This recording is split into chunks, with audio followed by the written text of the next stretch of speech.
Sa abalang lansangan ng Kuala Lumpur sa Malaysia, sa pagitan ng mga nagtatayugang gusali, naganap ang isang trahedya sa isang modelo na ikinagulat ng marami. Nahulog siya mula sa 20th floor ng apartment building kung saan nakatira ang mag-asawang milyonaryo na kasama niya ng gabing magpaalam sa kanyang nobyo na siya'y makikipagkita lamang sa ilang kaibigan. Ang kanyang pagkasawi ay nagdulot ng pighati sa kanyang pamilya dahil sa biglaan at hindi inaasahang paraan ng kanyang pagpanaw. Kung bakit siya nahulog ng walang saplot ay isa pang malaking palaisipan at naging daan upang isipin ng kanyang pamilya na hindi aksidente o suicide ang naganap, kundi ito ay may foul play. Ano nga ba ang tunay na kwento sa likod ng pagkasawi ni Ivana Smith? Isa nga ba itong aksidente o ito'y sinadya? Alamin natin ang kwento sa likod ng kasong ito.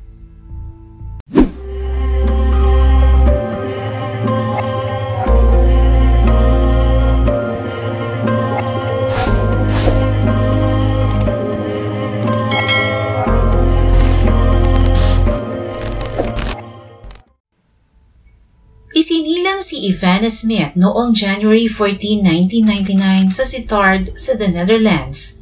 Ngunit lumaki siya sa Malaysia sa piling ng kanyang lolo na si Hendrik Smith, 78 taong gulang, at kanyang lola na si Susan, 77 taong gulang. Ang ina ni Ivana ay Dutch, ngunit ang kanyang ama ay may lahing Dutch at Indo-Chinese. Nasa 18 buwang gulang pa lamang noon si Ivana nang dalhin siya ng kanyang mga magulang sa Penang, Malaysia upang doon alagaan ang kanyang lolo at lola sapagkat walang sapat na oras ang kanyang mga magulang na sina Karen at Marcelino na siya'y alagaan sa labis na pagkaabala ng mga ito sa kanilang negosyo. Bagamat lumaking malayo si Ivana sa kanyang mga magulang, naging masaya ito sa piling ng kanyang lolo at lola na maayos ang naging pagpapalaki sa kanya. Masayahin si Ivana at palakaibigan kaya naman hindi naging mahirap para sa kanya ang mapalayo sa kanyang mga magulang. Nag-aral siya sa Penang, Malaysia mula kinder hanggang high school at lumaking mahilig sa pagtugtog ng ilang musical instrument tulad ng gitara at piano at naging black belter pa sa taekwondo. Tunay nga na sa murang edad ay masasabing marami talaga siyang naging interes kahit pa mahigpit ang kanyang mga lolo at lola sa pagpapalaki kay Ivana. Ganun pa man ay sinuportahan siya ng mga ito sa lahat ng bagay na kanyang nais, lalo na kung ito'y para sa kanyang ikabubuti. Sa edad na 13, nag-enroll siya ng modeling at ito'y kanyang nagustuhan.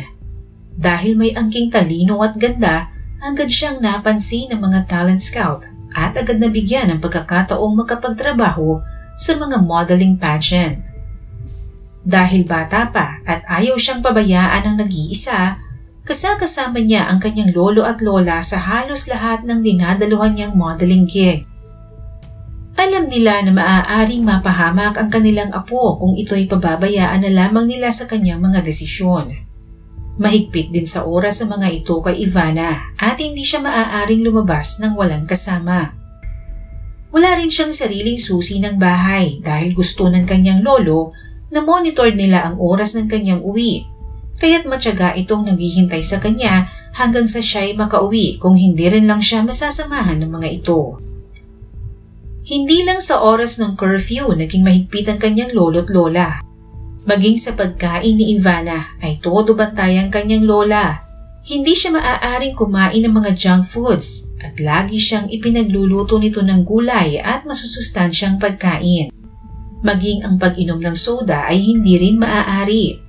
Ang pagkain daw ng masusustansyang pagkain ang dahilan kung bakit makinis ang kanyang kutis, ayon pa sa kanyang lola. Sa murang edad ay masasabing naging successful model si Ivana na naging modelo ng ilang kilalang brands tulad ng Chanel. Sa pag-usad ng kanyang karera bilang modelo, natutunan din niya ang pagninegosyo na may kinalaman pa rin sa modeling. Bumalik ng sitar sa the Netherlands si Ivana, ngunit lubha siyang nanibago sa buhay niya roon. Nasanay kasi siya sa buhay niya sa Malaysia, na nasa kanya ang sentro ng atensyon. Marami siyang kaibigan at mga kakilala di tulad sa Netherlands. Miss na miss din niya ang kanyang lolo at lola, ngunit ayon sa kanyang lolo, kailangan din niyang lumayo at hanapin ang kanyang swerte sa Europa. Doon daw kasi ay mas maraming oportunidad. Ngunit talagang hindi para sa kanya ang Europa, kaya nagdesisyon siyang bumalik ng Malaysia noong siya ay 18 taong gulang na. Pagbalik niya ng Malaysia, hindi nagtagal ay nakilala ni Ivana si Lucas Kramer, 21 years old at isang broker sa isang American shipping company. Higit 1 buwan pa lamang mula nang sila ay mag-date ay nagsimula na silang magsama sa iisang bubong. Umupa sila ng apartment at inayos nila ito at nilagyan ng mga gamit. Naging napakabilis nga ng pangyayari sa pagitan ng dalawa at noon nga ay nagplano na kaagad sila ng kasal. Masaya namang ibinalita ni Ivana sa kanyang ina ang kanyang desisyon at siya raw ay tunay na masaya sa piling ni Lucas at sigurado na raw siya sa kanyang desisyon. Ngunit bago pa man sumapit ang 19 na kaarawan ni Ivana, isang trahedya pala ang nakatakdang maganap sa kanya na ikinagulat ng kanyang pamilya. December 6, 2017, isang ordinaryong gabi para sa magkasintahan. Matapos ang trabaho ni Lucas ay naghapunan sila sa labas. Gabi na nang sila ay matapos, ngunit nais pang lumabas ni Ivana at magpunta sa isang ladies nightclub. Ngunit pagod na si Lucas kaya hindi na niya ito masasamahan. Pinayagan ni Lucas si Ivana na nagpaalam na lalabas kasama ang ilang kaibigan at siya ay uuwi nang hindi lalampas ng 1:00 ng umaga. Sa club na pinuntahan ni Ivana, nakilala niya ang mag-asawang si Alexander Johnson, 42 years old at isang mayamang Bitcoin tycoon at founder ng Everest World, isang cryptocurrency company, at ang asawa nitong si Luna, 32 years old. Nagpakilala si Ivana sa kanila na siya ay 26 years old na. Ayon sa mga nagkasaksi sa tatlo ng gabing nasa club ang mga ito, masaya silang magkakasamang nagiinuman habang naghahalikan. Nagpatuloy pa ang tatlo sa pagparty sa isang karaoke club hanggang sa umuwi ang mag-asawa sa kanilang apartment sa Cap Square Residences sa Halandang Wangi, kung saan sila nakatira at kasama nila noon na pumasok sa gusali si Ivana. Kita sa CCTV na tumatawa pa si Ivana at mukhang masayang-masaya ito habang karga siya ni Alexander, habang nakasunod naman sa kanila si Luna patungong 20th floor ng building. Sa loob ng apartment ng mag-asawang Johnson, nagpatuloy pa sila sa inuman at gumamit pa nga ng ipinagbabawal na gamot at silang tatlo'y nagtalik. Pagsapit ng umaga, nag-almusal si Ivana habang si Luna ay inihahanda ang kanyang 5 taong gulang na anak na babae sa pagpasok sa eskwela. Inihatid pa raw niya ang anak sa school habang si Alex at Ivana ay nakahiga sa iisang kama. Nakabalik daw siya ng kondo bandang 8:15 ng umaga. Gising si Ivana ng kanyang datnan habang tulog naman si Alex. Nilapitan niya si Ivana sabay sabing, "Okay, libre na ako." Sila'y naupo sa sofa ng halos 20 minutos at nagpatugtog si Ivana ng music sabay tanggal ng kanyang mga saplot at sila'y nagtalik. Pagkalipas ng 10 minuto, nakita niyang palakad-lakad si Ivana sa kwarto at panaka-naka ay kinakausap ang kanyang sarili at saka tumatawa. Dahil sa pagod ay nakadama si Luna ng labis na antok, kaya siya nakatulog at pagkagising niya bandang 1:25 ng hapon ay hindi na niya nakita si Ivana, kaya naisip niyang baka umalis na ito kaya hindi na niya ito hinanap. Kinabukasan, December 7, 2017, nagising si Lucas na wala sa kanyang tabi si Ivana. kaya tinawagan niya ang nobya bandang 6:30 ng umaga. Sumagot ito at sinabing siya'y nagpalipas ng gabi sa isang kaibigan dahil nahirapan na siyang umuwi. Tumawag si Luna kay Lucas gamit ang cellphone ni Ivana at nagpakilala ito na siya ang bagong kaibigan ni Ivana at huwag siyang mag-alala para dito. Nagkampante naman si Lucas kaya siya ay naghanda ng pumasok sa trabaho ng araw na iyon. Habang nasa trabaho ay nagpadala ng selfie photo si Ivana kay Lucas kasama si Luna. Nilagyan niya ito ng caption na "Chilling at my chick's place". Kinabahan si Lucas pagkabasa niya nito dahil tila hindi si Ivana ang nagpadala ng larawan dahil hindi pa niya nadinig sa nobya ang mga salitang chicks at chilling. Parang may mali kaya't siya'y kinabahan. Ang kabang ito ni Lucas ay nagkatotoo nang makatanggap siya ng tawag na dala ang masamang balita. Bandang 3:00 ng hapon nang matagpuan ang katawan ni Ivana sa 6th floor ng gusali. Wala itong saplot at wala ng buhay lang siya ay matagpuan. Ikinagulat ni Lucas ang napakabilis na pangyayari sa nobya kaya't ito'y hindi niya matanggap.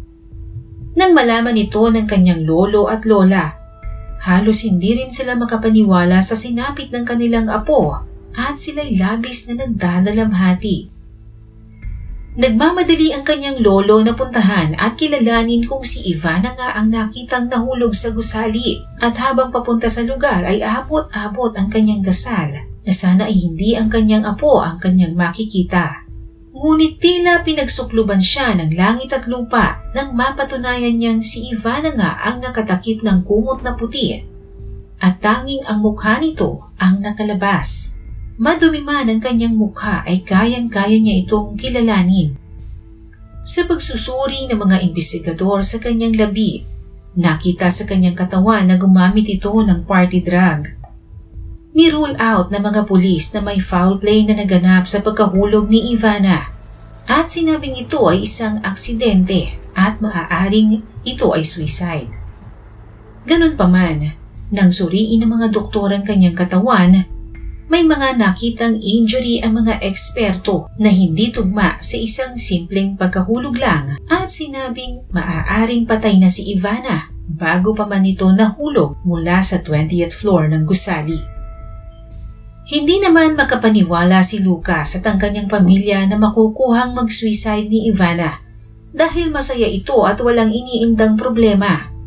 Sa katunayan ay nakatakda pa nga itong dumalo sa Belgium's Next Top Model kung saan siya ay isa sa mga top finalists. Pero bago pa man makapagsagawa ng masusing investigasyon sa kaso, nilinis na ang apartment ng mag-asawa. Pag-amin ng mag-asawang Alexander at Luna na nakatalik nilang dalawa si Ivana bago ito masawi, ngunit wala na silang alam sa mga sumunod na pangyayari dahil pareho silang nakatulog ng oras na ipinapalagay na nahulog si Ivana. Naaresto man ang mag-asawa sa kasong illegal drug possession. Agad rin silang nakalaya sapagkat walang naisampang kaso sa mga ito. Mabilis silang tumakas at nagtungo ng Amerika sa dahilang marami daw silang natatanggap na death threat. Ayon pa sa mag-asawa, hindi ginawa ng mga pulis ang tamang investigasyon sa kaso at sila'y naging biktima rin ng mga maling bintang. March 19, 2019, muling ipinag-utos ang panibagong investigasyon sa kaso sa pagpupursige ng mga magulang ni Ivana.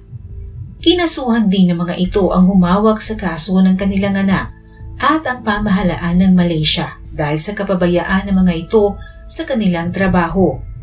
Kaya't ipinag-utos ang mataas na hukuman na dinggin ang kasong ito sa October 14 hanggang November 20, 2024 para sa ikalulutas nito. Sa iyong palagay, may kinalaman nga kaya ang mag-asawa sa pagkamatay ni Ivana? O ito'y isang aksidente? O sadya nga ba siyang nagpatiwakal? I-comment mo na lamang ang inyong opinyon sa ating comment section.